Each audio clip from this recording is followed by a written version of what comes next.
They slept beside their swords beneath smoky rafters, with goats at their feet and spirits at their door. In the dead of winter, Viking families huddled together, sharing one room, one fire, and one uneasy sleep. The nights were long, the air thick with the scent of ash, sweat, and animals. But it wasn't just cold that kept them awake. They believed something watched in the dark. Across the icy north, sleep was never safe, never quiet. Babies were rocked with whispered runes. Warriors dozed with blades clutched to their chests. And when the fire burned low, a strange silence crept in as if the gods themselves were listening.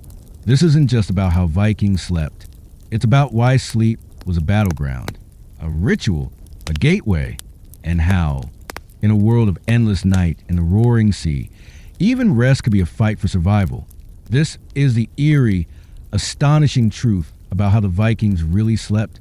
The wind was soft over the fjord, carrying with it the salt of the northern sea and the last notes of a distant gull. The day had been long, filled with the clang of iron, the shuffle of hooves, the low grunts of oxen pulling heavy carts over muddy ground. But now, the sun dipped low behind the craggy hills. Its golden light bled slowly across the sky like honey across stone, dimming the world into quiet. In the heart of the village, the longhouses stood firm against the chill.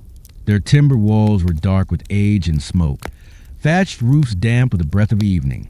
Moss clung to the sides where dew settled, and thick wooden doors creaked on iron hinges as they opened just slightly to let in the last of the daylight. Inside, the hearth was still warm from the evening meal. Flames licked at the logs, no longer roaring but glowing with that deep, embered hush.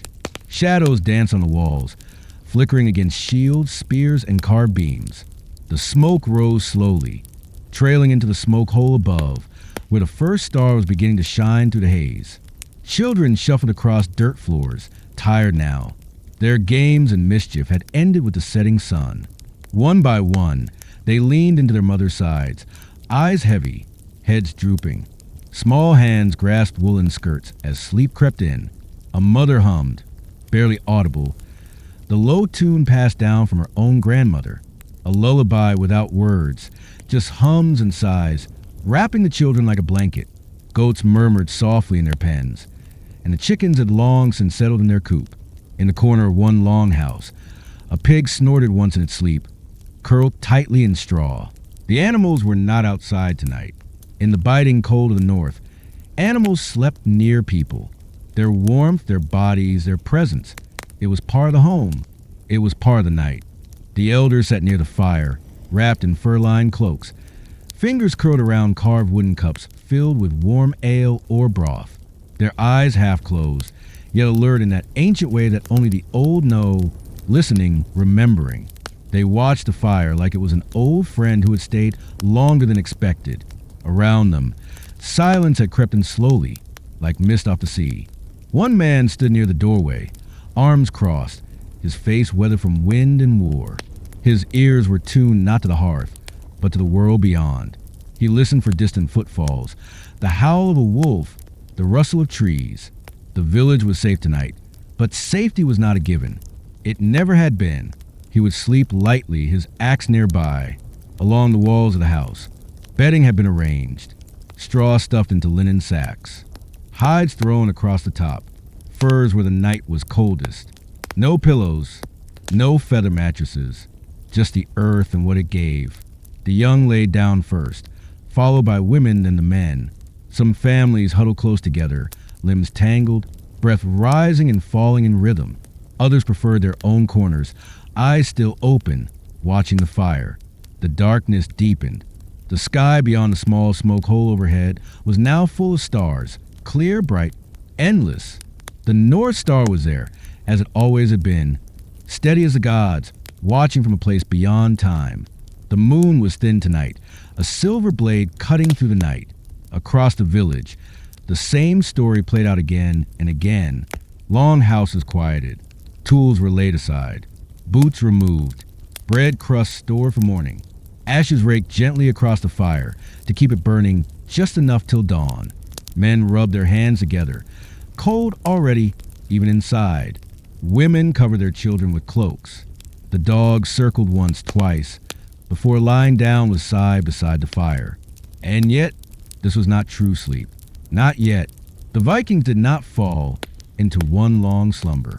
Their sleep came in parts, in waves. First sleep would claim them for a few hours, deep, dreamless, wrapped in the closeness of home. Then, as if called by some ancient rhythm, many would stir again, rise, tend to the fire, pray, speak softly with whoever else had awakened. Sometimes they would sit, wrapped in cloaks, outside the longhouse under the stars, watching the world breathe. They might not call it meditation, but there in the still of midnight, in the pause between sleep's first and second act, many found a kind of peace, a kind of presence. It was not yet morning, not yet tomorrow. It was simply the night. Those who remained inside during this wakeful hour might whisper about dreams. Norse dreams were not trifles. They carried weight, meaning a vision could foretell a hunt, a birth, a battle. A dream of the sea could mean a voyage was coming. A dream of ravens, perhaps a warning. They took note.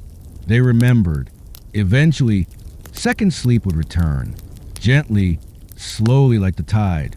No alarm, no signal, just a heaviness of eyes, the warmth of straw, the hush of breath around them. They would lie back down, this time deeper. Their bodies surrendered to sleep's full embrace. This sleep was longer, heavier, the sleep that carried them toward dawn. And so, the night passed, not in silence, exactly, but in softness, in the rustle of fur, the crackle of dying embers, a child's soft cough, the occasional creak of timber as the house settled into the cold earth beneath it. Time stretched, unmeasured, no ticking clock, no schedule, just the rhythms of life. Sunrise and sunset, warmth and cold, hunger and fullness. And in this rhythm, sleep had its place, as sacred as the meal, as essential as breath. Out across the fjord, the water lay still. The moon lit its surface in silver. Mountains stood like sleeping gods, ancient and unmoving. Somewhere in the far distance, a wolf howled. The sound echoed long and low, but it did not stir the sleepers. Not tonight. The longhouse breathed, as one body, as one heart, and within it, the people of the North slept. And so the night, like many before it, wore on, until the first blue light of dawn touched the edge of the sky, and the village, again, would stir. When you imagine the Vikings, you may picture longships slicing through icy waves, axes swinging in the heat of battle, or chieftains feasting under timber roofs. But long after the last horn was emptied and the fire had dimmed to coals, every Viking, warrior or weaver, farmer or child, returned to the same simple truth: the need to sleep. Sleep, for the Vikings, was neither luxurious nor neglected. It was folded into daily life like the grain into their bread. But unlike kings of faraway empires who slumbered on carved beds with silks and cushions, the Vikings rested their bodies on what the land could give, and the land, in that hard northern world, offered no softness without effort. So, what did Vikings really sleep on? The answer begins not with comfort, but with survival, in a place where winter stretched long and brutal. Where the sun disappeared for months, warmth and dryness mattered more than comfort. Viking homes, long houses built from thick timber and sod, did their best to guard against the cold, but frost still crept through the walls. Inside, people had to create their own warmth, and that began with the bed. Most Viking beds were little more than wooden frames, not ornate, not grand, simple planks or rails, sometimes raised just off the floor, sometimes built directly into the wall of the longhouse. These frames were often tucked into corners or alcoves where heat would gather. In wealthier homes, the head of the household might have a partially enclosed bed space with carved panels for privacy and protection from drafts. These enclosed spaces acted like a miniature room within a room, sealing in the sleeper's body heat. But the real story lies in what covered those frames. At the base of most Viking beds was a thick mat of straw or hay, sometimes bundled tightly in sacks made from rough linen or wool.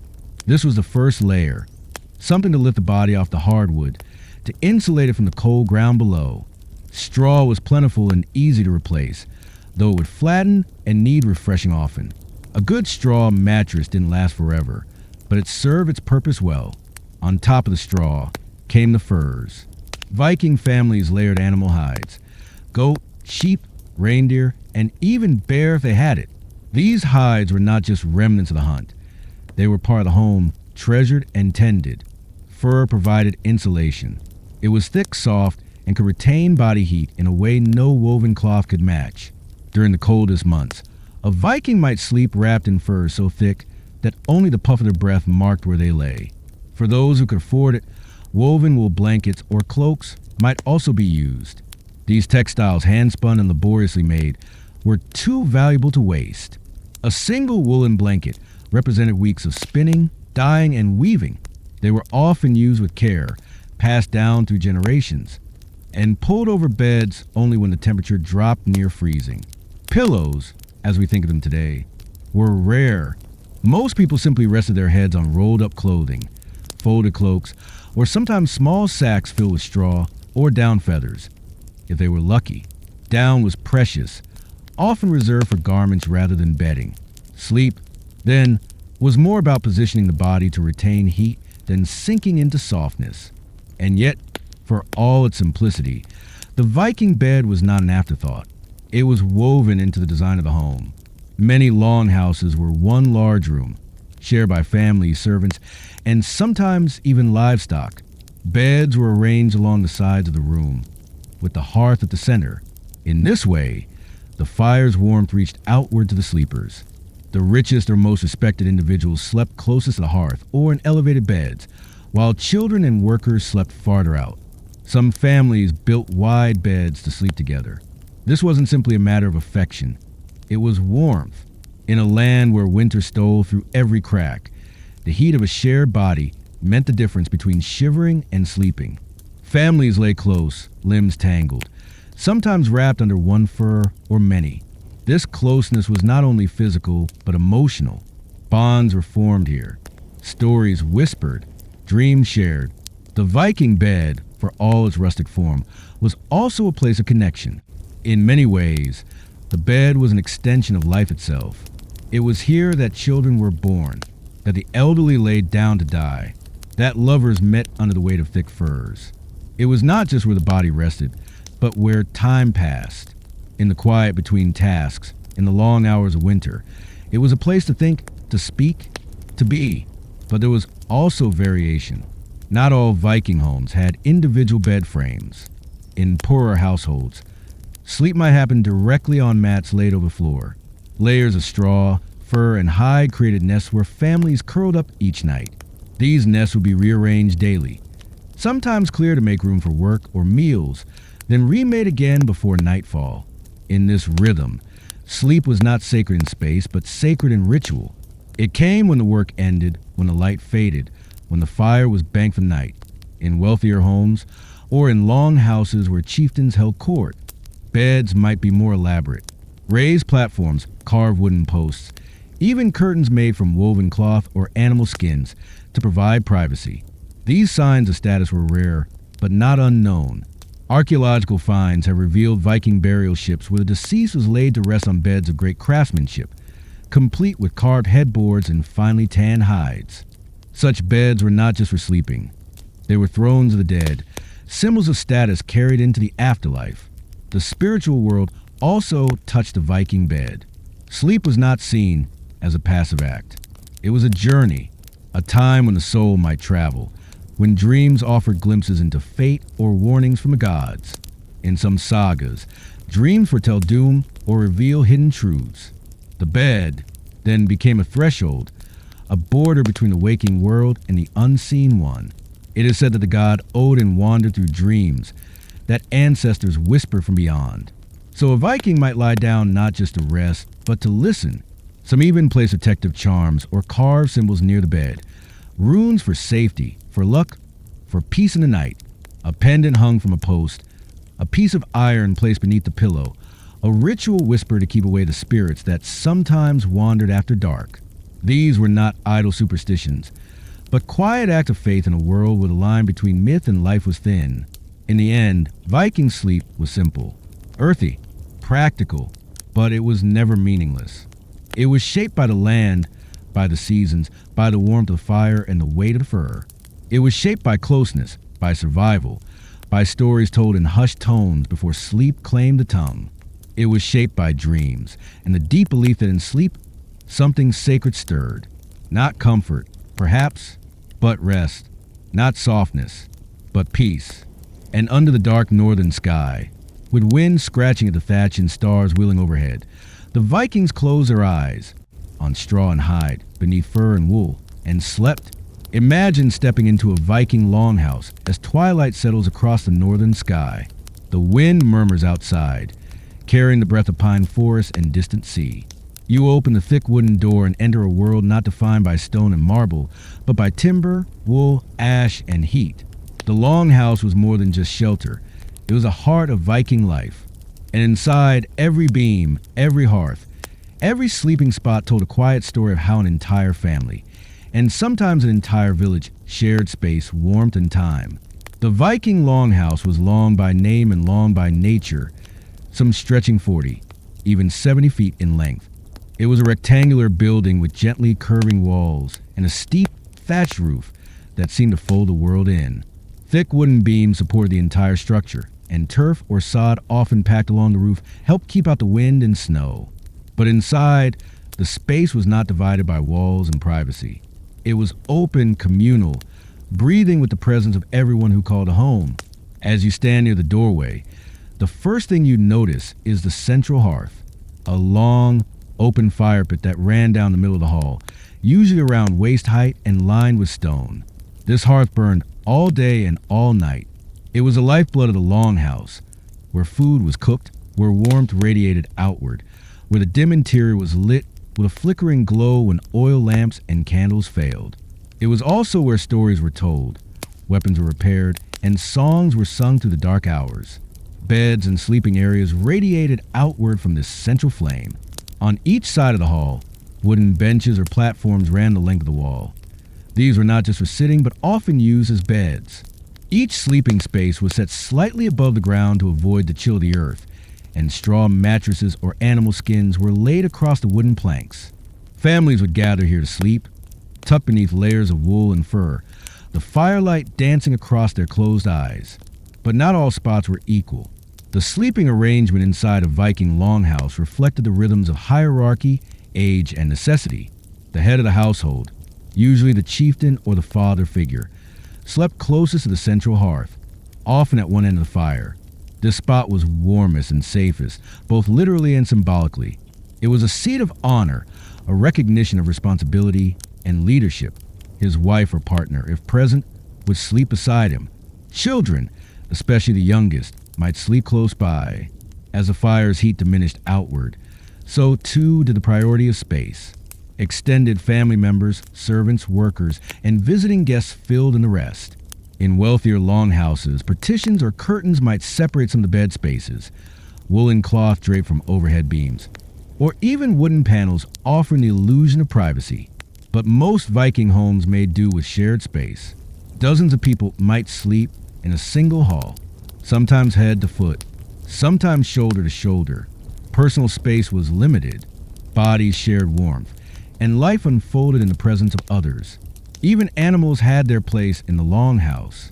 In winter especially, livestock were sometimes brought indoors, not into the main living quarters, but into small side stalls or rear sections of the hall.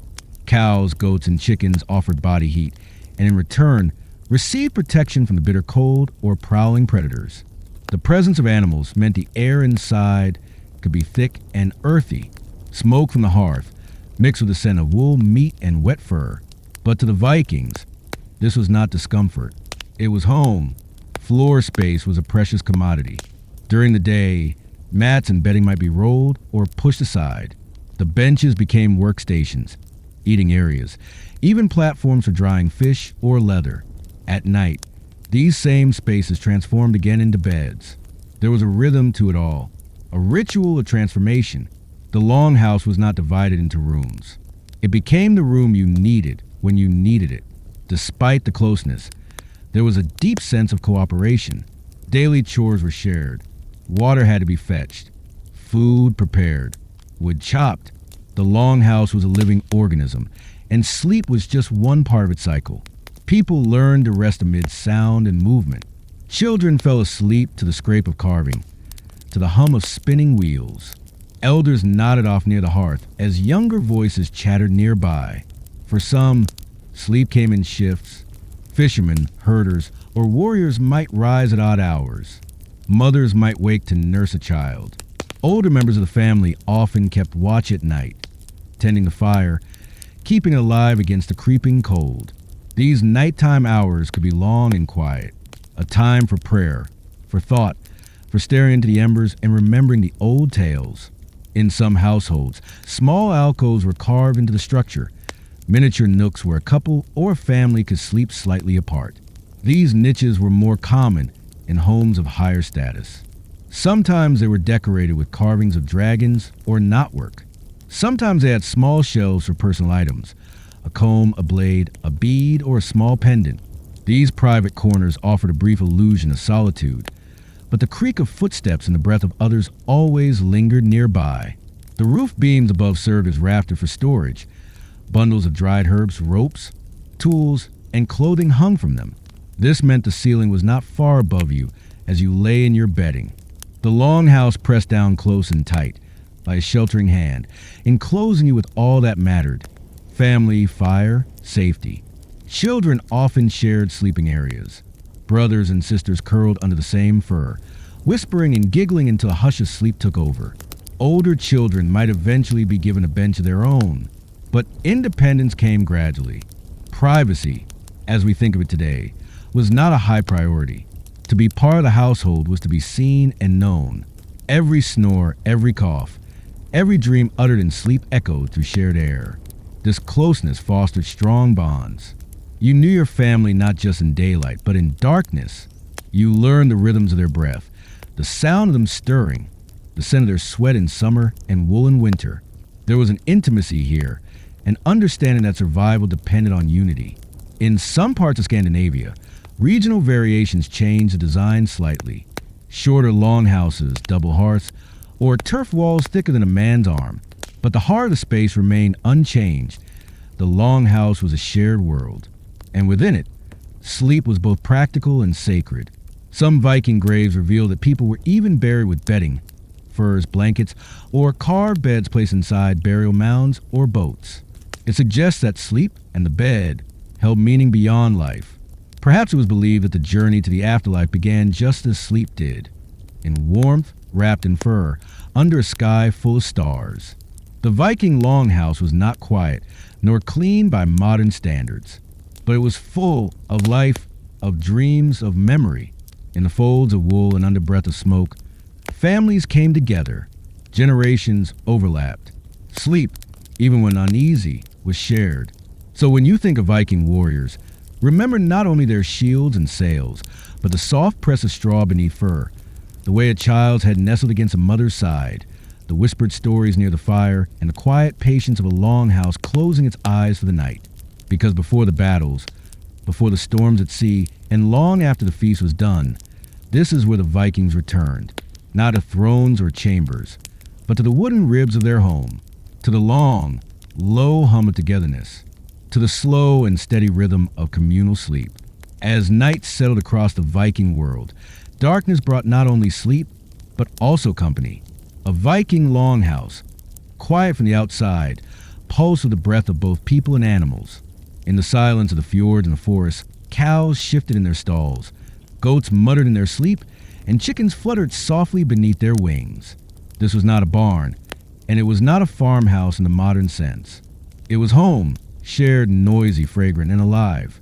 The idea of sleeping under the same roof as livestock might seem strange to us today.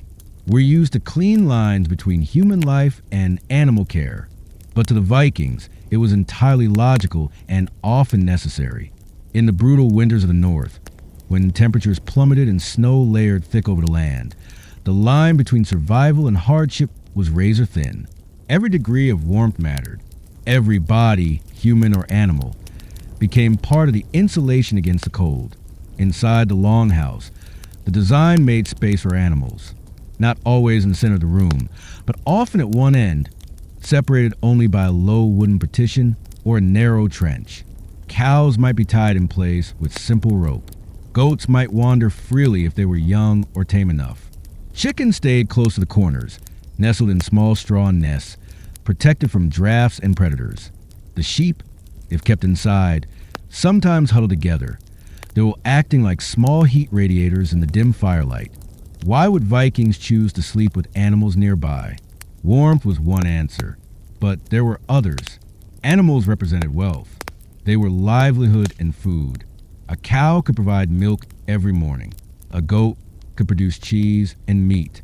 Chickens laid eggs that could feed a family through the harshest months. Losing even one animal to theft, sickness, or cold could spell disaster. Keeping them close wasn't only about comfort. It was about guarding treasure. But with that closeness came consequence. The smell of a Viking longhouse was thick and layered. It was a scent of unwashed wool, of straw and fire ash, of roasting meat and damp earth. But threaded through it all was the unmistakable musk of livestock. Manure, sweat, animal breath. Hay. These smells soaked into the wood, the clothes, even the skin. The Vikings, of course, were accustomed to it. For them, the scent of cows in the night was not offensive. It was familiar, even reassuring. It meant life was close. It meant the house was full and secure. The floor of the longhouse, especially the animal stalls, was usually dirt packed hard with time and use.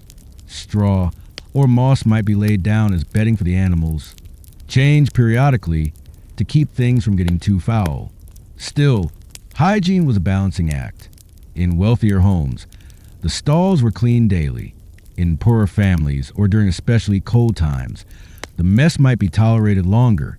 Over time, the mixture of straw and waste would form a soft, compost-like layer beneath the animals. This layered floor actually added insulation, creating a natural barrier between the freezing ground and the warmth of the creatures above. But the relationship between the animals and the family was not just practical, it was emotional too. Children often named the cows or goats. They fed them, stroked their fur, talked to them in the early hours while others slept. A cow's low murmur in the night or the soft shuffle of hooves could become part of the lullaby of the home. These animals were not just meat on legs. They were part of the household rhythm. In fact, there's evidence that Viking families built a kind of affection for their livestock. Archaeological remains show cows buried with care or given offerings. Old Norse stories speak of animals with loyalty and spirit. In sagas and poems, creatures are not props but characters. Goats that pull the chariot of Thor, roosters that crow at the end of the world, wolves that wait in the dark. So it's not difficult to imagine a Viking child drifting to sleep, curled near the warmth of a goat, listening to stories of animals that shaped the world. That said, there were limits. Larger herds stayed outside when possible, penned in simple wooden enclosures. But when the snows came hard or sickness threatened, animals were brought in, not only for heat, but for their own protection. Wolves prowled the forests. Thieves watched from the hills. The longhouse was not only a sanctuary for people, it was a fortress for every living thing under the family's care. During the night, the animals slept standing or lying down, their breathing deep and slow. They might shift now and then, hooves clicking softly against the floor, tails swatting at invisible flies. The chickens were the lightest sleepers. Any disturbance, a creak of the door, the wind in the chimney, might send them clucking and ruffling their feathers before settling back to stillness. Of course, not all Viking homes were alike. In richer homesteads, animals were housed in adjacent buildings. But even then, there were shared walls or open doors. The distance was narrow, and for those who could not afford separate barns or who lived in harsher regions, the proximity of animals was as constant as the firelight. The mingling of species had other effects too. Diseases passed more easily in these shared spaces. Coughs, fevers, infections. Both man and beast were vulnerable, but Vikings adapted. Herbal knowledge was passed down. Fire and smoke acted as partial disinfectants. The constant ventilation from roof holes helped too, though it was a poor match against deep winter. One might wonder how people could sleep through such conditions, the smells, the sounds, the shifting creatures nearby. But sleep adapts. In a world without electric light or smartphones, bedtime began with the sun and ended with the dawn. Long hours in darkness trained the body to sleep in cycles. People learned to wake briefly, adjust bedding, feed a restless goat, stoke the fire, and then return to dreams without fuss. In some longhouses, special platforms were built above the animal stalls. These sleeping lofts offered a tiny layer of separation, better warmth, better air, slightly less noise. The heat from the animals rose upward, creating a cozy perch for the humans above. These platforms were rare, but they represent the creativity of Viking households, always finding ways to survive the dark seasons. Morning came slowly in such a home. Before the first light filtered through the roof or door frame, the animals stirred. The cow's breath hung in the air like fog. The goats bleated for release. Chickens scratched at the straw, and with them, the people rose too, rubbing eyes, stretching sore muscles, blinking into the cold dawn. The longhouse came alive all at once. Fire rekindled, porridge cooked, animals let out, and yet, for all its shared inconvenience, this way of living forged a closeness hard to replicate. To share sleep with the beasts you raised, to wake in the middle of the night and hear a calf breathing beside you. This was more than mere necessity. It was a reminder of the Viking way, intimate with nature, rooted in survival, and deeply connected to every life under your roof. Even today, in some remote parts of the world, echoes of this tradition remain. In Icelandic turf houses or Scandinavian farms, the lines between animal and human space are still blurred. These aren't relics. They're living memories, proof that the Viking longhouse and its noisy, smelly, warm nights still lingers in the corners of our imagination. And as the night deepened once again, and the wind sighed against the wooden beams, Viking families, human and animal alike, slept in the warmth of one another's presence. They didn't think it was strange. They thought it was home. In the quiet folds of the Viking night, something curious happened, something forgotten by most of the modern world. After the longhouse darkened, after the goats laid down and the children drifted off, sleep came not in a single stretch, but in two distinct waves. This pattern, known today as segmented sleep or biphasic sleep, was once a natural rhythm of human life, and the Vikings likely followed it without thinking twice. The night was divided. There was a first sleep, deep, heavy, dream-laden, and then, several hours before dawn, a quiet period of waking. After that came a second sleep, lighter and often shorter, before the village stirred fully into the day. The idea may sound strange now. We're used to the notion that a full, uninterrupted 7 or 8 hours is ideal. Anything less feels like failure. But before artificial lighting reshaped our evenings, before glowing screens and extended workdays, the human body followed the sun. And when the sun dipped early in the northern latitudes, the night stretched long and slow. Too long, in fact, to sleep through in a single go. In the Viking Age, especially in the far reaches of Scandinavia, nightfall could come as early as 3 in the afternoon during winter. Dawn might not break until after 8. That's over 15 hours of darkness. Try sleeping through that, and you'll find yourself waking in the middle of the night, eyes open, alert, mind turning. To the Vikings, this was no inconvenience. It was simply the way things were. After the evening meal, families would settle into their beds on raised wooden platforms near the hearth, sometimes beside livestock. The fire would be banked low, a dim red glow offering enough light to navigate by but not enough to disrupt rest. The first sleep began, usually not long after darkness fell. It lasted about 4 hours, sometimes more. Then came the wakeful period, an hour or two of quiet alertness. It was not a time of stress or frustration. In fact, it was considered useful, even sacred. People used this time in different ways. Some simply lay in bed, thinking or praying. Others rose, added wood to the fire, checked on the animals, or even visited neighbors. Couples often shared this time in intimacy, as old Norse texts and other medieval sources subtly suggest. It was a moment of connection, reflection, or quiet labor. The Old Norse word dream referred to dreaming, and dreams were believed to be particularly potent during this split night phase. The waking between first and second sleep often occurred after the deepest dream cycles. Many believed messages from the gods, the spirits of ancestors, or omens of the future could emerge during this liminal time. There is no direct Viking chronicle that outlines the practice of segmented sleep as plainly as we might wish. But the clues are there. Medieval Icelandic sagas mention people waking at odd hours to talk, to pray, to recite poems. These references are often subtle, embedded in passing scenes, but they reveal a culture comfortable with fractured sleep. Later European references, closer to the 15th and 16th centuries, describe first sleep and second sleep explicitly. It's reasonable to assume that earlier societies, like the Norse, followed the same rhythm. This night waking was not a disruption, but a phase in itself. It belonged to a world less obsessed with productivity, less burdened by the pressures of fixed time. The Vikings didn't measure their night in precise hours. They moved with the flow of light, temperature, and the needs of the household. If you needed to rise at midnight to stir the embers or comfort a child, you did so, then returned to rest. There was no guilt, no insomnia diagnosis, just life unfolding in natural patterns. In larger households, this period between sleeps could be communal. Quiet voices whispered across the hall. A mother might nurse her baby. A father might carve wood by the firelight.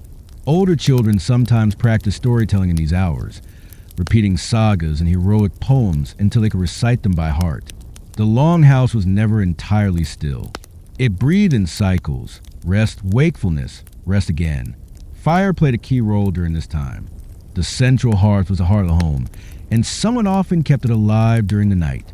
A sleeping adult might rise during the wakeful hour, place a fresh log, and stir the coals. The soft crackle of flame in the dark was more than warmth. It was rhythm. It was reassurance. In this dim firelight, prayers were whispered, tools were sharpened, spirits were spoken to, dreams were remembered. Why did this pattern disappear? The answer lies not in biology, but in technology. With the spread of artificial lighting, first oil lamps, then gas lights, then electricity, the long nights grew shorter. Suddenly, people could work later, socialize deeper into the evening, or read well past dusk. Bedtime crept later, compressing sleep into a shorter, uninterrupted stretch. The natural pause between sleeps faded. But in Viking times, without the glow of screens or ticking clocks, time flowed differently. The segmented sleep cycle was a gift, a space in the night for the mind to wander, for the body to stretch, for the soul to breathe. It was not laziness, nor dysfunction. It was adaptation to the vast, cold dark of the northern world. Some researchers today suggest that our modern struggles with sleep, waking in the night, tossing and turning, may be echoes of this older pattern. The body remembers, even if the culture forgets. There are still people in remote parts of the world who wake naturally at night, perform small tasks, then return to bed without anxiety. They're not broken. They're ancient. And so, in the Viking Longhouse, when the fire burned low and the night reached its coldest point, the family might stir. A few soft footsteps, a whisper, the creak of a wooden bucket being moved. Then silence again. Slowly, one by one, they drifted back into second sleep. Lighter now, closer to waking. This final stretch of rest prepared them for the demands of the day ahead. Tending animals, gathering firewood, setting sail. Second sleep was often filled with gentler dreams. The body had already processed its fatigue. Now the mind wandered freely. Some believed this was the best time for spiritual visitations, when the body was still, but the soul was open. Waking from second sleep, the Vikings emerged not groggy but refreshed. They had not battled the night. They had danced with it. By sunrise, the Longhouse stirred once more. First the adults, then the children, then the animals. The cycle resumed: work, meals, stories, rest. And when the sun dipped again behind the mountains or across the sea, the fire would be lit, the beds prepared, and first sleep would return. Today, we rush through our nights, chasing solid, unbroken rest. But the Vikings slept with the rhythm of the earth and stars. They embraced the mystery of midnight. In the space between first and second sleep, they found something many of us have lost: time. Time to think, time to dream, time to simply be. As night settled over the Viking Longhouse and the flicker of firelight danced along wooden beams, the Norse people drifted into sleep, not just under thick woolen blankets, but under the watchful eyes of the gods. For them, night was not merely a time for rest. It was a sacred threshold. Every dream, every sigh, every shadow in the dark was part of a spiritual landscape deeply rooted in Norse mythology. Sleep was not empty. It was a passage, and it had to be protected. In Viking belief, the night was when the veil between worlds thinned. Spirits could slip through the gaps. Resting humans were vulnerable, not only to physical danger but to unseen forces. Wandering Draugr, the restless dead vengeful spirits, mischievous elves, and even the Norns who shaped fate itself. The night was thick with possibility and peril. As such, bedtime was never approached lightly. Before lying down to sleep, some families would murmur words, not always formal prayers, but invocations to gods or spirits of protection. The names most often called upon were Thor and Frigg. Thor, the Thunderer, was a fierce protector, his hammer Mjolnir a symbol of divine defense. It wasn't uncommon for small Mjolnir pendants to be worn to bed or placed near a child's sleeping place. To call on Thor was to ask for safety from harm, both in body and spirit. Frigg, the goddess of foresight, motherhood, and home, was also invoked. She governed domestic life, the cycles of birth and death, and the subtle threads of destiny. It was believed that Frigg watched over sleeping mothers and children. A whispered word to her was thought to bring calm dreams and protection from nightmares. The Norns, Ord, Verdandi, and Skuld were sometimes feared, sometimes revered. These three women wove the threads of human fate beneath the roots of Yggdrasil, the great world tree. Though they did not answer to mortal pleas, dreams were considered their domain. If someone awoke with a vivid, cryptic dream, it might be said that the Norns had passed close during the night. Among common folk, bedtime rituals varied depending on region and family tradition. In some communities, a small offering, perhaps a crumb of bread, a carved wooden rune, or a drop of mead, was left on a hearthstone or windowsill. This was not just hospitality to wandering spirits, but an act of warding, appease the spirit world, and it might leave you in peace. But what of nightmares? The Vikings did not view them as random flickers of the unconscious. Nightmares were messages, or worse, invasions. The word mare, which we see in nightmare, has ancient roots tied to the Mara, a malevolent spirit in Norse and Germanic folklore believed to ride sleeping people like horses, suffocating them or filling their dreams with terror. If someone awoke in a cold sweat breath shallow, claiming they had been ridden, it was no laughing matter. The Mara was real to them, and its presence had to be countered. Charms might be carved or stitched into bedding. Herbs such as mugwort or angelica were burned or placed in pouches beneath pillows. And of course, the protective strength of Thor was again called upon, his hammer striking not only giants but nightmares too. Snoring, moaning, or sleep-talking were also interpreted through the lens of mythology. A restless sleeper might be said to be wrestling with a dream spirit or trapped in a vision from the gods.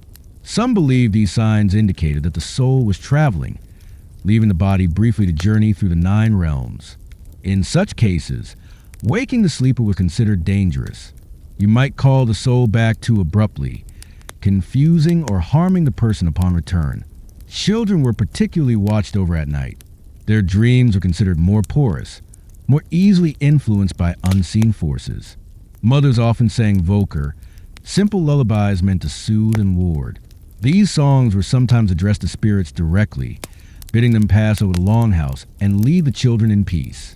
The rhythm of these lullabies, repetitive and soft, echoed the chants used in Seer, the Norse magical tradition.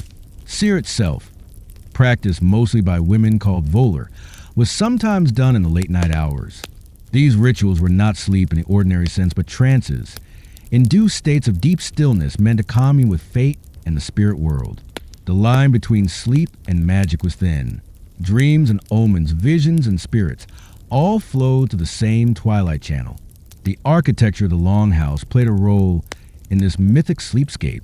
High rafters and open beams gave room for sound to travel. The creak of wood, the distant bark of a dog, the howl of wind through gaps in walls. These were interpreted not just as noises but as signs. A sudden gust at midnight might be the breath of Odin's 8-legged horse, Sleipnir, galloping through the skies. And what of Odin, the All-Father? He too haunted the night, a god of wisdom, poetry, and death. Odin was said to seek knowledge in dreams, both his own and those of mortals. If a person dreamed of a one-eyed man in a cloak, it was not taken lightly. It might be a gift or a warning. To dream of Odin could mean greatness or doom. Interpretation mattered, and elders would be consulted to divine the dream's meaning. Not all households shared the same reverence or rituals. Some were more practical, others deeply spiritual. Yet across the Viking world, mythology was an invisible net beneath every bed. Sleep was not passive. It was a nightly passage through unseen realms, and the gods were never far. Even illness during sleep, night sweats, shivering, or unexplained fatigue, could be seen as a touch from the other world. Perhaps a Vader, one of the land spirits, had been disturbed. Maybe the family had failed to honor their ancestors. In such cases, the remedy was not only medicinal but ritualistic. A candle might be lit at dawn, a whisper offered to the spirits, a bowl of water placed near the door to catch bad energy. The border between physical and spiritual was never firm in Viking thought. The dream was real. The whisper in the night could be a god, a ghost, or your own fate speaking through your subconscious. The Longhouse became not just a home, but a sacred space at night, half dwelling, half temple. As sleep overtook them, Vikings rested not just beside their families or their animals, but beside their myths. They breathed in rhythm with the gods. They dreamed in the language of sagas. And when they awoke, they carried fragments of that other world with them, into their stories, their warnings, their rituals. So the next time you lay in the dark, heart thudding in the silence, remember that for the Norse, that moment was never empty. It was full of meaning, full of myth, full of presence. They did not sleep alone. They slept beside gods, beside spirits, beside the unknown. The hush of the Viking longhouse was rarely uninterrupted through the night. Though families slept closely, bundled under woolen blankets and animal hides, the darkness did not stretch unbroken from dusk to dawn. Instead, for many Norse families, the night had a natural rhythm, two distinct periods of sleep divided by an interval of quiet wakefulness. This wasn't insomnia. It wasn't an interruption to be cured. It was simply the way night unfolded. Sleep came in two waves. First a svef in first sleep, and annen svef in second sleep. And between them, a strange and purposeful hour that was neither day nor night, neither dream nor fully awake. This middle watch, the waking hour, was a time apart. Sometime after the heart's warmth began to fade, and before the earliest crow of the rooster, many Vikings would stir. They might rise from their straw-filled bedding, stretch aching limbs, and tend quietly to their surroundings. There was no panic in this midnight stirring. It was expected, natural, even useful. The flicker of firelight, kept burning low throughout the night, guided them in the gloom. A few coals glowed red under a layer of ash, waiting to be fed. Stoking the hearth was often the first act during this wakeful pause. A youth might rise and quietly add wood or peat to the fire. A mother, careful not to disturb the children, might tend to an ember that had grown too faint. Fire was life in the longhouse, and the midnight watch ensured it never died. But this hour was not reserved only for practical work. It was also a time for thought, for silence, for prayer. In the muted darkness, many turned their minds to the gods. This interval between sleeps was considered potent, spiritually charged. The veil between the world of men and the unseen, spirits, dreams, ancestors, was thin. People believed the gods listened more closely in the stillness of this hour. Quiet invocations were whispered toward the hearth, toward the rafters, toward the night sky beyond the smoke hole. A man might sit near the glowing fire, hands clasped, and murmur to Thor or Odin. A woman might silently pray to Frigg for protection over her children. These weren't formal rituals performed in great temples, but private, domestic acts of devotion, the kind of faith that grows in darkness. Not everyone prayed. Of course, some used this time to work. In the dimness, lit only by firelight and moonlight through slats, simple tasks were taken up. Wool might be spun by feel, leather might be softened, or tools quietly sharpened. If there was grain to be ground or meat to be salted, it was not unusual to begin such tasks then, while the world was still and the mind clear. These were quiet labors, chosen carefully to avoid waking others. The Viking longhouse was communal, and every creak, every rustle carried. Still, those who rose often knew where to step and what to touch. They moved with practiced silence. Children, if they stirred during this interval, were usually guided back to sleep. But older children might sit with their parents, listen to a tale in hushed tones, or be handed a task of their own, simple and soothing. These small moments taught them that the night was not something to be feared. It had its rhythm, its duty, its calm. It was not unusual for spouses to talk quietly during this hour, sharing thoughts that had settled during their first sleep. Couples might lie side by side, speaking softly in the dark, reflecting on the day, the weather, the livestock, or their dreams. Intimacy, both emotional and physical, was common during this hour. In fact, across cultures that practice segmented sleep, this middle interval was often seen as the best time for closeness. Some, especially older members of the household, used this time for memory. Sitting near the hearth, they might recall stories of ancestors or quietly recite verses of old sagas. Not every tale was told aloud. Many were rehearsed silently, kept alive in the mind. In a culture where memory was as sacred as myth, these quiet, solo recitations were a form of preservation. Outside the longhouse, the world was wrapped in stillness. But sometimes people wandered. A man might step out into the cold to check on livestock, to ensure that goats had not broken their pens or that a cow hadn't calved unexpectedly. A woman might peer at the stars to read the weather, feeling the air's thickness or dryness. These nighttime checks, though brief, connected the family to their land and the rhythms of nature. The sound of the fjord were different at night. Distant owls, shifting winds, or the movement of ice across water. All were part of the background. The Vikings listened to these things. They knew what they meant. The pitch of a dog's bark, the sudden silence of the forest. It all spoke. And in that wakeful hour, there was time to listen. Not all wakes were peaceful. Sometimes they were prompted by dreams, powerful, unsettling visions that demanded attention. A person might rise in fear or confusion, shaken by a dream of battle or of a long-dead relative. In such cases, they might sit alone near the hearth, trying to make sense of what they had seen. Dreams were never random in Norse thought. They were messages, glimpses of fate, or signs of spiritual interference. A vivid dream might cause someone to seek out a local vulva, a seeress, or speak with an elder about its meaning the next morning. But in the moment, the best response was quiet reflection or a whispered plea to the gods for clarity. Occasionally, if a family member was ill, others might take turns watching over them during this interval. It was not unusual to assign someone the midnight watch if a child had a fever or an elder was frail. The watchman or woman would sit nearby, tend to the fire, and listen to the breaths of the sleeper, counting each one in the dark. In this way, the midnight hour became an hour of care, a time to guard, to observe, to remain awake so others could rest. Some Vikings may have believed that certain spirits or beings traveled during this time. The Huldafolk, the hidden people, were said to walk near human dwellings, invisible but present. Stories were told of lights seen in the woods, of voices heard beyond the walls. Whether these were dreams or reality didn't matter. The night contained both. Then, slowly, the quiet interval would draw to a close. Eyes grew heavy again.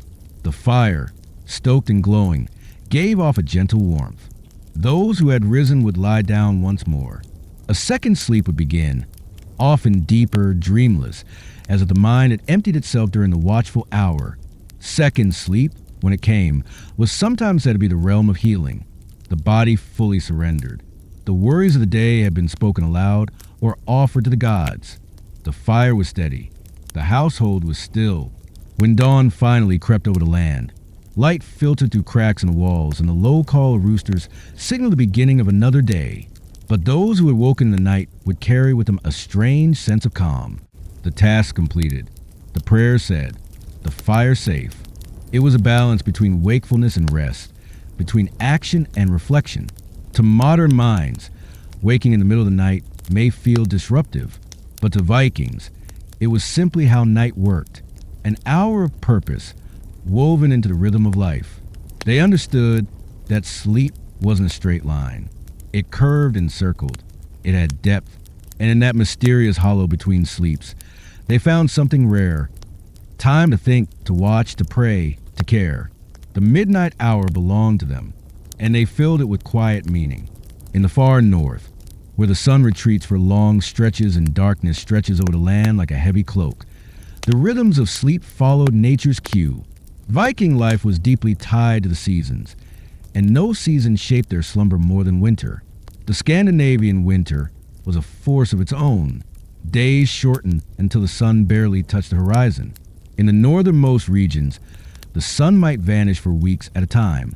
Twilight lingered long after noon, and night fell as early as mid-afternoon. For the Vikings, time itself bent beneath the long shadows of the season. In this deep, cold dark, sleep took on new forms. People rose later and retired earlier. The line between night and day blurred. And at the center of it all, glowing steadily, was a hearth, the lifeblood of the Longhouse. A Viking winter longhouse was a sanctuary against the cold. Thick walls of timber or turf blocked the bitter wind. Straw was packed along the walls to insulate the space. Animal hides hung like curtains over drafty openings. The door was kept shut tight. But even with all these measures, the air inside was cold. Without the hearth, it would be unbearable. So, the fire burned constantly in winter. It never went out. It was carefully tended day and night, feeding the warmth needed not just for survival, but for sleep. Families huddled near the hearth during the coldest months. Sleeping arrangements often shifted in winter. While summer may have allowed for more space and separation, the cold encouraged closeness. Children, grandparents, and sometimes even guests shared bedding areas to combine body heat. Blankets made of woven wool, fur, and leather-covered sleeping forms, layered and thick. The bedding itself was simple but purposeful. Raised wooden platforms or thick pallets stuffed with straw and moss kept sleepers off the cold floor. In winter, extra hides were added beneath and above, forming cozy nests. Often, sleepers lay with their feet or backs facing the fire, arranged like spokes around a wheel. Sleep came earlier in the winter, not just because of the dark, but because of the cold. The Longhouse was a place of safety, and when work was done, there was little reason to remain awake. Darkness came quickly, and there was no artificial light to delay bedtime. Candlelight and firelight were precious and used sparingly. Once the chores were finished and the evening meal eaten, families retreated to their beds. But with the extended darkness came longer periods of rest. Winter often invited a natural hibernation of sorts. It was not unusual for people to sleep longer during the season, to wake and fall asleep again, and to move more slowly throughout the day. Bodies adjusted to the low light and deep chill. Segmented sleep remained, even in winter, but the waking interval between first and second sleep took on a softer, slower tone. Rising from bed during the middle watch required bravery, for the air outside the blankets was bitter. Still, someone would always rise to check the fire, stoke it, or add peat or wood. These midnight stirrings were done with great care, quickly and quietly, before returning to the warmth of the bed. In some households, the middle watch became a time for storytelling. Families gathered close to the fire and listened to tales told by the elders. These were not loud performances, but hushed stories passed from memory, sagas of heroes, gods, monsters, and faraway lands. These stories were the heartbeat of the Viking soul, and winter was a season for remembering. There was also an awareness of the danger of fire. With so much time spent indoors and the hearth burning constantly, the risk of a house fire was very real. So fire watching became a sacred duty. Often an elder or older child was tasked with remaining partially awake near the fire, especially during heavy snowstorms when help would be hard to reach. The long winter nights were also filled with ritual. As darkness lingered, the Vikings turned more often to the gods. Offerings were made at the hearth, bits of food, carved runes, or whispered prayers. Winter was a time when people felt closer to the spiritual world. The boundaries between the living and the dead seemed thinner. Dreams became more vivid. Nighttime was sacred. Some households believed that spirits wandered more freely in winter, drawn by the silence and the cold. It was said that ancestors watched over the family during the long, dark nights. So, care was taken not to insult the invisible guests. Noise was kept low. Fire was shared. Food was left on the hearth as a gesture of respect. These traditions shaped how sleep felt in winter. It was not just a biological need. It was wrapped in meaning, filled with ritual and laced with myth. Children learned to respect the quiet of the season. They learned that the hush of the longhouse was not empty. It was filled with memory. Even the position of sleep mattered. Some believed sleeping with one's head pointed north drew strength from the earth. Others followed practical reasons, placing beds close to walls to block wind, or near the center for warmth. The arrangement shifted slightly with the seasons, always in response to the cold. Time became fluid. There were fewer set hours. People rose with the firelight, slept when their bodies demanded it, and followed the rhythm of warmth and darkness. The external world had slowed, and so did they. This didn't mean that life stopped in winter. Chores still needed doing. Snow had to be shoveled. Livestock had to be fed. Repairs were made to tools and clothing. But work was done slowly, deliberately. Time indoors was a blessing, and rest was seen as necessary. There was no guilt in sleeping more. It was simply how one survived the season. In the deepest part of winter, during the festival of Yule, even more attention was given to the night. Fires were kept burning for days in honor of the sun's return. Yule logs were chosen carefully and burned with great ceremony. The long dark was ending, even if only slowly. During Yule, families sometimes stayed up late, feasting and telling stories. But afterward, they returned to their slumber with a sense of renewal. Light would soon return. Days would grow longer. And so they slept, knowing that winter, like everything else, would pass. For the Vikings, winter was not just a time of cold. It was a time of inward turning, a time to stay close to the hearth, to share warmth, to dream deeply. Sleep became an anchor, something stable in a world made uncertain by snow and night. And the fire, glowing steadily through it all, was their promise that the sun would rise again. In the stillness of those long winter nights, under blankets of wool and fur, beside family and flickering flames, the Vikings slept with the peace of a people in rhythm with their world. They didn't fight the dark. They lived with it, slept with it. And when spring came, they rose again ready. In the depths of Scandinavian winter, the sun retreats and sleep stretches to fill the silence. But in summer, the world flips. The sun refuses to set. The sky glows through midnight, and sleep becomes a challenge rather than a comfort. For the Vikings, summer sleeplessness was not just an annoyance. It was a seasonal fact of life. To live in the north is to live at the mercy of extremes. Just as the long darkness demanded more sleep, the long light invited less of it. In the Viking world, the summer sun was relentless. Especially in the regions near or above the Arctic Circle, twilight could linger all night. There were days when the sun dipped below the horizon only briefly, if at all. This phenomenon, what we now call the midnight sun, shaped the very pattern of life. During the summer months, the rhythm of the day dissolved. With no true darkness to mark night, the boundary between waking and sleeping blurred. Instead of a strict bedtime, people often slept when they were tired or when work allowed. Day and night became ideas rather than realities. Sleep was no longer tethered to the sun. Viking households adapted, though not without difficulty. Some people grew restless under constant light. The body struggled to find rest. Melatonin, the hormone that signals sleep, responds to darkness. Without it, sleep came late or not at all. Children had difficulty settling down. Elders found their dreams shallow. Even animals stirred more often, confused by the light that never ended. To manage this, Vikings relied on routines and shared knowledge passed down over generations. The Longhouse, usually designed to conserve heat and light, became a sanctuary of shade in the summer. Heavy hides were hung over doorways and windows to block out the light. Animal skins and woven cloth helped darken sleeping areas. Thick wool curtains were drawn early in the evening, not for warmth, but to trick the body into believing night had come. Still, these efforts could only do so much. The constant glow outside seeped in, and for many, sleep became fragmented. People napped more during the day to make up for poor sleep at night. Short rest periods, resting in shifts or finding stillness between tasks, became normal.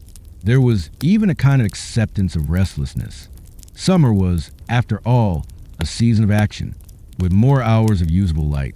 Vikings worked longer. Fields needed tending. Crops needed harvesting. Fishing trips stretched into the late hours. Boats were repaired. Goods were traded. Summer was the heartbeat of productivity. There was no time to waste. People often chose work over sleep. In farming communities, the midnight sun allowed farmers to labor into the early morning hours. Entire families would be out together, planting or collecting herbs long after what should have been sunset. Children stayed awake with their parents, their small bodies fighting fatigue, but caught up in the energy of the season. In coastal villages, the long light benefited sailors and fishers.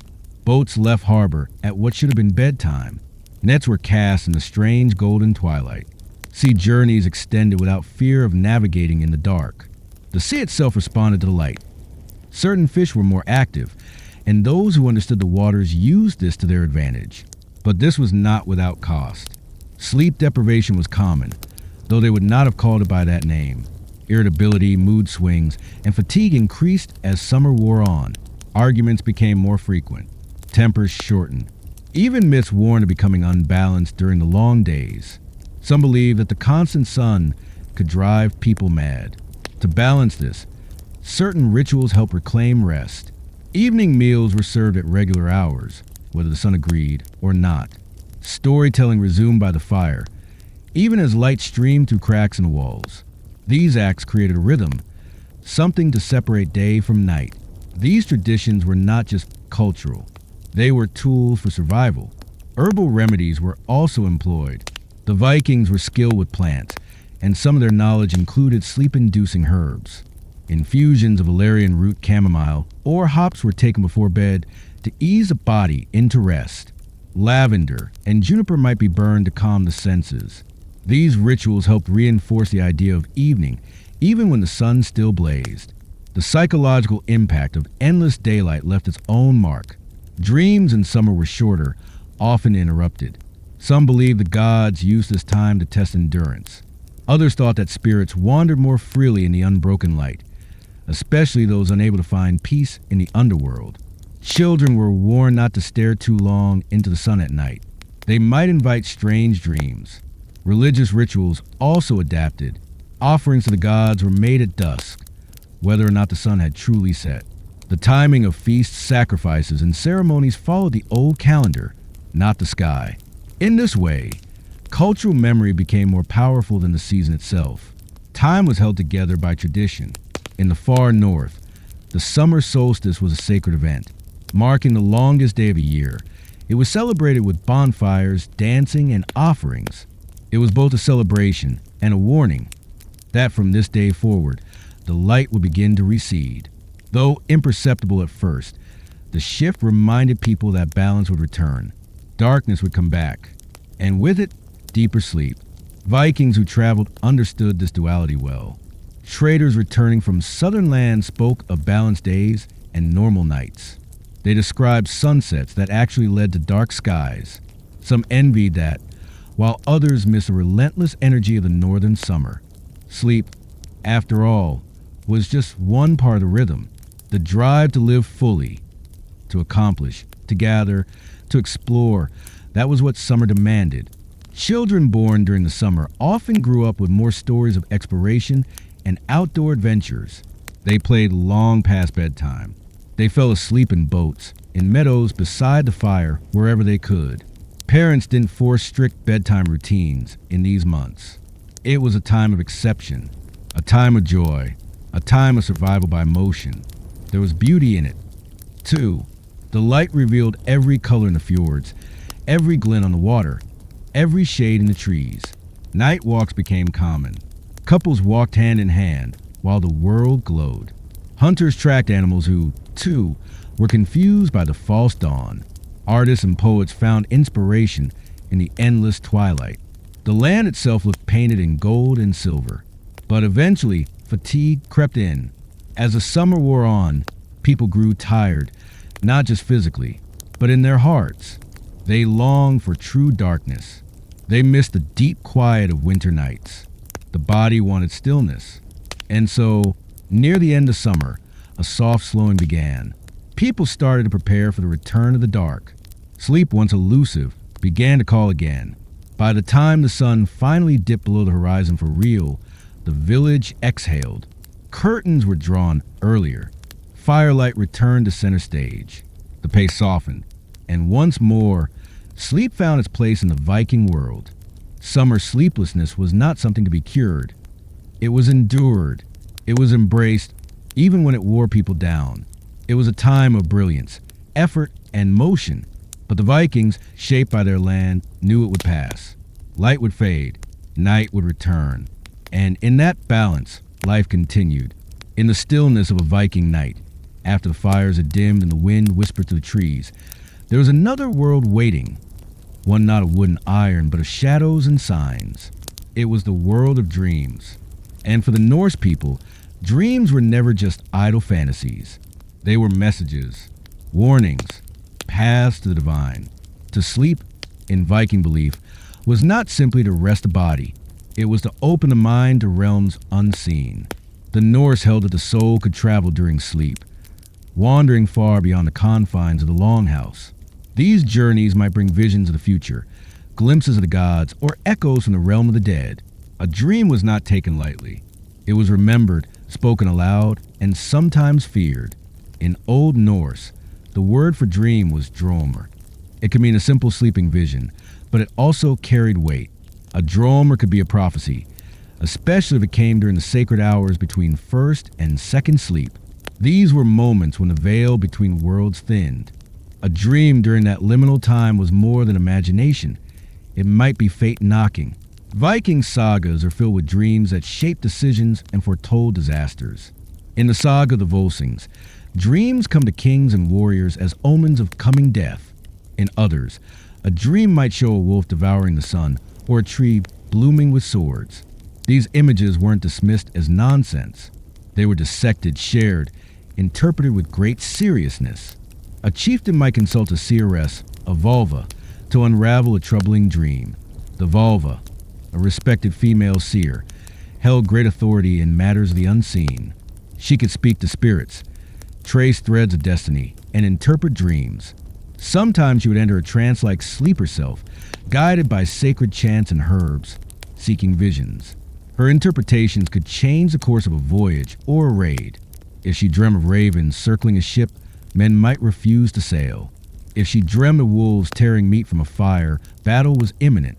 But not all dreamers were seers. Even ordinary villagers paid close attention to their sleep visions. A dream of falling was a warning. A dream of fish could mean abundance.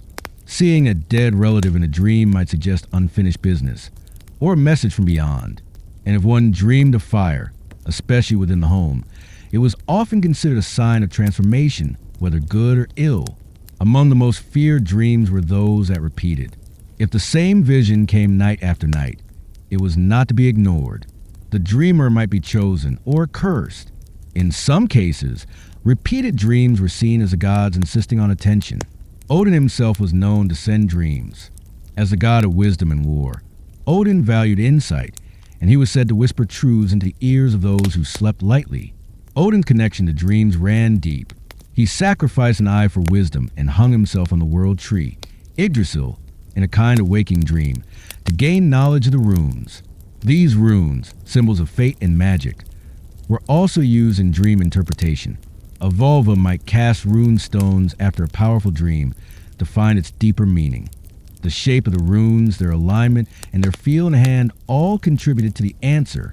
Some dreams were understood not by symbols, but by how they made the dreamer feel. A dream that left one trembling upon waking was said to carry weight. It was common for people to wake suddenly in the night, clutching their furs, heart pounding. They might wake their spouse, recounting the images quickly before they faded. The memory of a strong dream was like smoke. It vanished fast. To forget it was to lose its power. Dreams of death were particularly potent. If someone dreamt their teeth were falling out, it was often interpreted as a sign that someone close would soon pass. A dream of blood could mean coming violence. Seeing one's own funeral, though chilling, might mean transformation or rebirth. In Viking belief, death and life were tightly interwoven.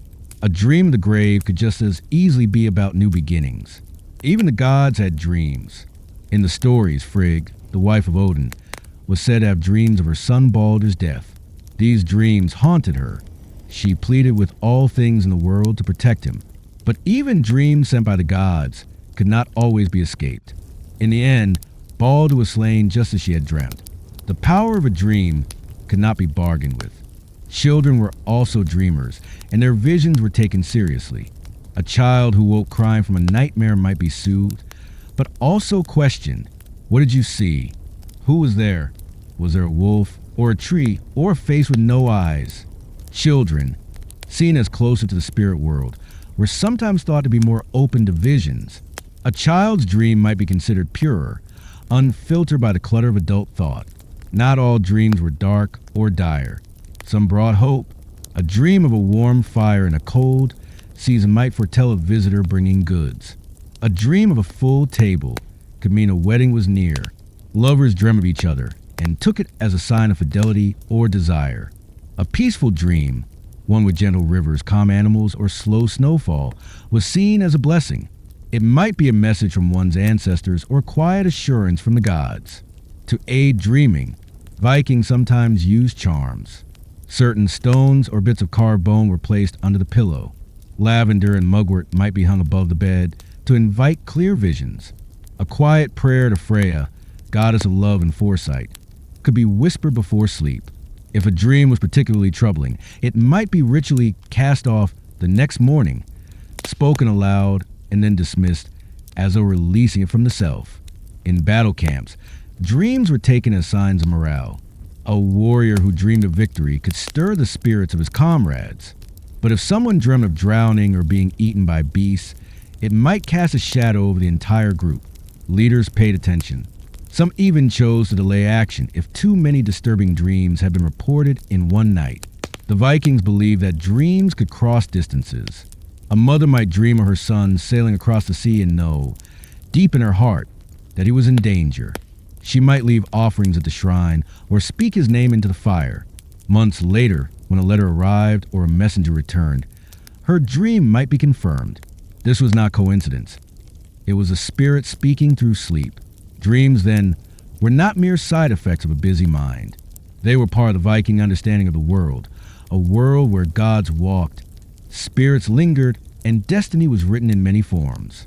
To dream was to listen. To interpret was to survive. The morning after a powerful dream often began not with chores, but with discussion. Around the fire, families shared what they had seen. The elders offered meanings. The children asked questions.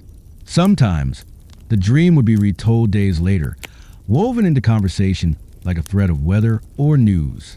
It became part of the tapestry of the village. As seasons changed, so did dreams. In the quiet winter, dreams were longer, deeper, and often filled with symbols. In the bright summer, they were fragmented, rushed, vivid, but no matter the time of year, they remain sacred. Even as the world modernizes, fragments of this dream culture remain in northern folklore, in whispered stories, in inherited symbols. The Vikings slept beside firelight, among their kin and animals, in a land shaped by wind and stars. And when they closed their eyes, they did not retreat from the world. They stepped into another. In that world, meanings moved like mist.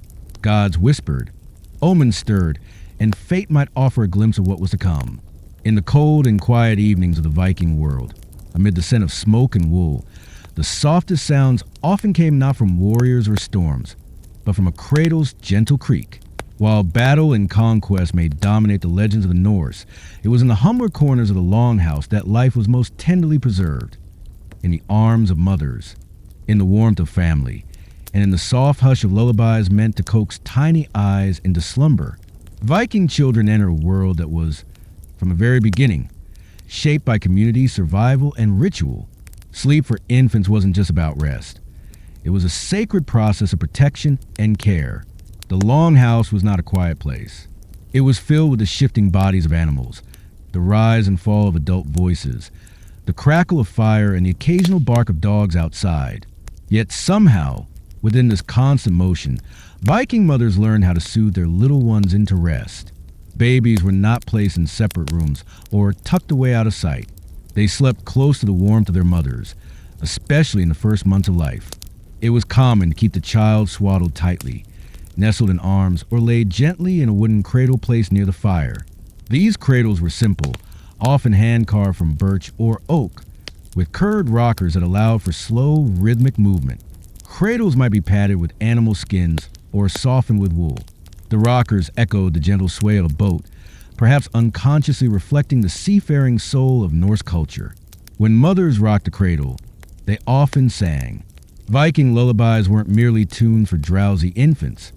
They carried cultural weight, often laced with poetry, history, and even warnings. These lullabies might speak of the gods watching over the child, or of animals sleeping peacefully in the forest. Some were soothing chants to Frigg, the goddess of motherhood.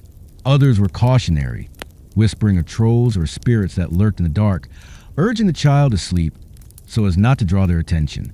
Fear and comfort wove together Norse lullabies, much like the world outside the cradle, harsh but filled with care. Fathers, too, played a role.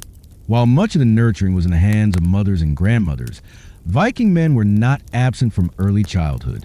A father might take a turn holding a restless baby by the fire in the early hours. He might hum to the child or murmur stories of the gods and heroes. Though Viking society was often warrior-driven, the household was a shared space, and a crying baby stirred everyone in the Longhouse. And then there were the night watchers, often older siblings or elderly women who no longer rose early for work. These women kept the coals glowing through the night, ensured the animals didn't stir up trouble, and comforted the children if they cried out. They were the unofficial guardians of the night, their presence a quiet comfort. Sleep itself, for babies, was thought to be a vulnerable state. In Norse belief, a child's spirit was still forming in the first years of life. This made them delicate, open to both blessings and curses. As a result, certain charms and protective practices were common. Iron tools might be laid near the cradle to ward off spirits. A carved Thor's hammer might hang overhead, invoking the god's protection. Some mothers braided tiny amulets into their child's clothing, never letting them sleep without them. Names, too, played a role in sleep and spiritual safety. Viking children were often named after deceased relatives or heroic figures from sagas. This wasn't just about legacy. It was believed that the spirit of the name could lend strength and protection. A child named after a brave ancestor might inherit their courage, even in dreams. Though newborns slept often, the rhythm of sleep was shaped by the household. There was no separate nursery, no sound machines or blackout curtains.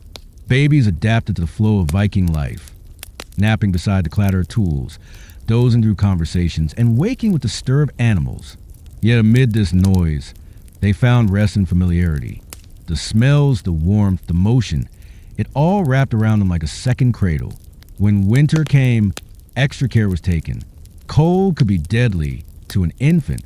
Mothers wrapped their babies in layers of wool and fur.